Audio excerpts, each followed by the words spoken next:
안녕하세요. 지혜 달팽이 지달입니다. 편안한 밤 보내고 계신가요? 오늘도 여러분의 밤을 지혜로운 이야기로 가득 채워드릴게요. 오늘은 특별히 장자 4편, 그 중에서도 제2편 재물론에 대한 이야기를 나눠볼까 합니다. 재물론 이름부터 심오하게 느껴지시죠? 하지만 걱정 마세요. 제가 여러분의 눈높이에 맞춰 쉽고 재미있게 풀어드릴 테니까요. 장자의 깊은 사상이 담긴 이 지혜로운 메시지를 통해 우리의 시야를 한층 더 넓혀보는 귀한 시간을 가져보셨으면 합니다. 장자의 재물론은 만물을 가지런하게 본다는 뜻을 가지고 있습니다. 마치 세상의 모든 존재를 그 어떤 차별도 없이 동등하게 바라보는 지혜로운 시선과도 같다고 할 수 있죠. 우리는 살면서 크고 작음, 좋고 나쁨, 아름다움과 추함, 빠름과 느림, 강함과 약함 등 다양한 기준들을 가지고 세상을 바라보곤 합니다. 이러한 이분법적 사고방식은 우리의 인식을 제한하고 때로는 불필요한 갈등과 번뇌를 초래하기도 합니다. 하지만 장자는 이런 이분법적 구분들이 절대적인 것이 아니라 우리의 주관적인 관점에 따라 얼마든지 달라질 수 있는 상대적인 개념이라고 이야기합니다. 정말 놀라운 통찰이자 시대를 초월하는 메시지라고 할 수 있습니다. 재물론은 크게 두 가지로 해석해 볼 수 있습니다. 첫째는 물을 제하는 논으로 세상의 모든 만물이 우주적 관점에서 볼 때 모두 동등한 가치를 지닌다는 만물제동의 세계를 주장하는 것입니다. 즉 모든 존재는 그 자체로 똑같은 가치를 가진다는 의미죠. 거대한 산과 작은 돌멩이, 강인한 소나무와 여린 풀 한 폭이 모두 존재 자체로 동등하다는 것입니다. 두 번째는 물론을 제하다로 해석할 수 있는데요. 이는 세상의 수많은 논쟁과 옳고 그름에 대한 다양한 주장들을 통일시킨다는 의미를 담고 있습니다. 복잡다단한 세상 속에서 우리가 어떻게 편협한 시각을 벗어나 진정한 평화와 조화를 찾을 수 있을지에 대한 해답을 제시하는 듯합니다. 이 두 가지 해석 모두 만물의 본질적인 평등성과 인간 인지의 상대성을 강조하며 분별심을 내려놓고 더 큰 시야로 세상을 바라볼 것을 촉구합니다. 재물론은 장자 사상의 핵심이 응축되어 있는 부분이라고 할 수 있습니다. 모든 것은 평등하고 그 어떤 인위적인 경계도 없다는 사상을 우리에게 전달해 줍니다. 우리는 살면서 끊임없이 타인과 자신을 비교하고 사회가 정해놓은 혹은 스스로 만든 어떤 규정된 잣대 속에 자신을 가두곤 합니다. 이러한 비교와 판단은 우리를 소외감이나 열등감에 빠뜨리거나 반대로 오만함에 사로잡히게 만들기도 합니다. 하지만 장자는 이런 우리에게 깊은 위로와 함께 진정한 해방감을 선사합니다. 모든 것을 동등하게 바라보고 상대적인 가치에 얽매이지 않을 때 우리는 비로소 진정한 자유를 얻을 수 있다는 메시지를 전하고 있죠. 이는 자기 자신을 있는 그대로 받아들이고 타인의 존재 또한 존중하는 삶의 태도로 이어집니다. 만물제동, 모든 만물은 도의 입장에서 보면 모두 똑같다는 의미입니다. 거시적인 우주의 관점에서 볼 때 인간이 만들어낸 모든 상대적인 차별과 분류는 무의미하다는 것이죠. 이는 상대적인 차별을 초월한 절대적인 마음의 상태를 나타냅니다. 우리가 일상생활 속에서 겪는 수많은 갈등과 번뇌는 사실 나와 너, 옳음과 그름, 좋음과 싫음 같은 상대적인 차이에서 비롯되는 경우가 많습니다. 장자는 이런 상대적인 차이를 초월하여 모든 것을 동일하게 볼 때 우리가 더 평화롭고 자유로워질 수 있다고 말합니다. 궁극적으로는 우리 마음속의 번뇌를 내려놓고 평온을 찾을 수 있는 방법인 셈입니다. 장자는 노자의 상대주의적 관점을 계승하면서도 이를 더욱 심화시켜 자기중심적인 편견을 초월하는 삶을 지향했습니다.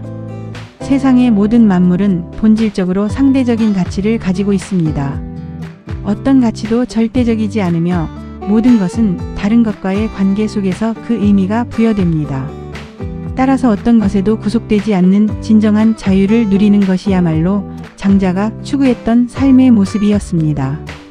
우리가 세상의 모든 것을 있는 그대로 받아들이고 어떤 고정관념이나 선입견에도 갇히지 않을 때 비로소 진정한 자유를 경험할 수 있다는 이야기입니다. 이는 곧 타인의 의견과 다른 문화, 그리고 심지어 자연현상까지도 열린 마음으로 수용하는 태도로 확장됩니다.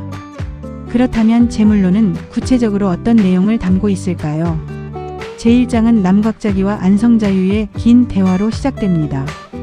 이 대화는 도가 사상의 역사적 전개가 시작되는 중요한 문답으로 평가받습니다. 마치 두 현자가 우주의 진리를 탐구하듯 심오한 질문과 답변을 주고받는 모습이 그려집니다. 장자를 비롯한 도가 문헌 중에서도 가장 이른 시기에 성립한 것으로 추정되며 난해하면서도 아름다운 문장으로 가득 차 있다고 합니다. 비록 그 내용이 처음에는 어렵게 느껴질지라도 그 안에는 인간 존재와 우주의 본질에 대한 깊은 지혜가 숨어 있음을 짐작할 수 있습니다. 이 대화는 인간의 인식 한계와 만물의 상대성에 대한 근원적인 질문을 던지며 재물론의 문을 엽니다. 재물론에서는 자연의 소리를 묘사하는 지뢰라는 표현도 등장합니다. 땅의 기운, 즉 바람이 땅의 구멍들이나 대나무 숲 혹은 깊은 계곡을 지나면서 내는 다양한 소리를 의미합니다. 이는 단순한 소리가 아니라 자연 그 자체가 빚어내는 심오하고 다채로운 음악과도 같습니다.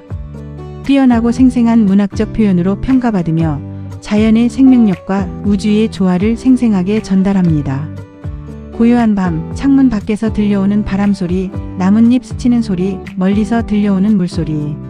이 모든 것이 장자에게는 지뢰의 한 부분으로 느껴졌을 것입니다. 자연의 소리 속에서 우리는 세상의 모든 존재가 서로 연결되어 조화를 이루고 있음을 느끼고 인간의 소음과 욕망에서 벗어나 평온을 찾을 수 있습니다. 장자의 철학을 이야기할 때 빼놓을 수 없는 유명한 이야기가 바로 호접지몽입니다.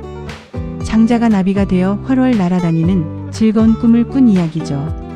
꿈에서 깨어난 장자는 자신이 장자인지 아니면 나비였는데 지금 장자가 된 것인지 아니면 나비가 자신으로 변한 꿈을 꾸고 있는 것인지 분별할 수 없었다고 합니다. 현실과 꿈의 경계가 불분명하며 인간의 분별적인 사고가 얼마나 허망하고 무의미한지를 보여주는 대표적인 예시입니다. 이는 만물의 변화와 상대성을 강조하는 장자 철학의 핵심을 담고 있습니다. 내가 나비인지 나비가 나인지라는 물음은 우리가 당연하다고 여기는 나라는 존재의 정의마저도 상대적일 수 있음을 일깨워 줍니다. 삶과 죽음, 현실과 환상 등 모든 이분법적 사고를 넘어서는 통찰을 제공하며 우리 존재의 유한성과 무한성을 동시에 생각하게 만듭니다. 또 다른 유명한 이야기로는 조삼모사가 있습니다. 송나라 때 저공이라는 사람이 원숭이들을 기르는데 먹이가 부족해지자 아침에 도토리 3개, 저녁에 4개를 주겠다고 했습니다. 그러자 원숭이들이 모두 화를 내며 불만을 표했습니다. 저공은 다시 아침에 4개, 저녁에 3개를 주겠다고 하자 원숭이들은 모두 기뻐하며 만족했다고 합니다. 도토리의 총 개수는 결국 7개로 변하지 않았음에도 불구하고 인간이 분별적으로 인식하고 일시적인 상황에만 매달리는 어리석음을 비판하는 이야기입니다. 우리는 종종 겉모습이나 당장의 눈앞에 보이는 작은 이익 혹은 일시적인 상황 변화에만 집중하여 사물의 본질이나 장기적인 관점을 놓치곤 합니다. 조삼모사는 우리에게 그런 어리석음에서 벗어나 넓은 시야와 지혜로운 판단력을 가질 것을 촉구합니다. 표면적인 변화에 일희일비하지 않고 본질을 꿰뚫어보는 안목의 중요성을 강조하는 것이죠. 재물론에서는 성심이라는 개념도 중요하게 다룹니다. 성심이란 이루어진 마음, 즉 이미 형성된 고정관념이나 선입견, 편견으로 가득 찬 마음을 의미합니다. 우리는 대상을 있는 그대로 객관적으로 인식하지 못하고 각자의 성심, 즉 이미 형성된 마음과 고정관념에 비추어 인식한다는 것이죠. 이로 인해 우리는 세계를 온전히 받아들이지 못하고 차별적이고 분별적으로 인식하게 됩니다. 성심은 우리가 세상을 바라보는 방식에 얼마나 많은 편견이 작용하는지를 일깨워 줍니다. 우리 안의 고정관념이 얼마나 강력하게 우리의 인식을 지배하는지를 보여주는 것입니다. 따라서 성심을 버리고 마음을 비울 때 우리는 비로소 대상을 있는 그대로 보고 진실에 가까워질 수 있다고 장자는 말합니다. 열린 마음으로 세상을 대할 때 비로소 편협한 시각에서 벗어나 진정한 지혜를 얻을 수 있다는 메시지입니다. 맹자의 사상과 비교해보면 재물론을 더욱 깊이 이해할 수 있습니다. 맹자는 인간의 본성이 선하다는 성선설을 통해 모든 사람이 도덕적으로 완전해질 수 있는 가능성을 제시했습니다. 하지만 동시에 당시의 신분제도를 자연적인 제도로 받아들였습니다. 반면 장자는 모든 만물이 끊임없이 변화하는 과정에 있으므로 인간 사회의 위계 질서나 상대적인 가치들이 보편적인 진리이거나 절대적인 것이 아니라고 보았습니다. 즉, 특정 계층이 더 우월하거나 열등하다고 볼 수 없다는 관점입니다. 맹자가 사람과 사람 사이의 도덕적 관계와 사회적 질서에 집중했다면 장자는 만물 자체의 본질적인 평등함에 주목하여 모든 존재가 동등하다는 철학을 펼쳤습니다. 이는 사회적 구조나 인간 중심적인 사고를 넘어서는 광대한 세계관을 제시합니다. 장자는 노자와 달리 개인주의적인 성향을 더욱 강하게 보였습니다. 그는 혼란스러운 세상의 정치적 상황이나 사회적 제도에 대한 관심보다는 개인이 어떻게 하면 이러한 외부 환경에 휘둘리지 않고 내면의 평화와 정신적 자유를 찾을 수 있을지에 더 중점을 두었습니다. 현실의 복잡함과 부조리 속에서도 자신만의 평화와 자유를 찾아가는 것. 외부의 기준이나 타인의 시선에 얽매이지 않고 자기 본연의 모습을 찾아가는 것이야말로 장자가 우리에게 전하고자 했던 핵심 메시지일 것입니다. 이는 곧 진정한 자아를 발견하고 외부 환경에 좌우되지 않는 주체적인 삶을 살아가라는 가르침이기도 합니다.